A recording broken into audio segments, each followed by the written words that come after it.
ভিডিওটা ধাক্কা দিবেন না, প্লিজ কথাগুলি শুনে নেন। ভালোবাসার মায়া এমন একটা জিনিস, না যায় ভুলে থাকা, না যায় বেঁচে থাকা। আসলে ভালোবাসা মানুষকে কত নিকৃষ্টভাবে ওই ভালোবাসার মানুষ তাকে যন্ত্রণা দিয়ে তিলে তিলে ধ্বংস করে দেয়।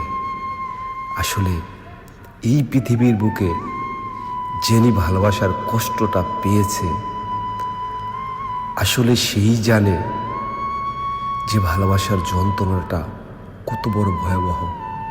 একটা মুহূর্তের জন্য তার ভালোবাসাকে ছাড়া বেঁচে থাকা যায় না। এর নাম ভালোবাসা।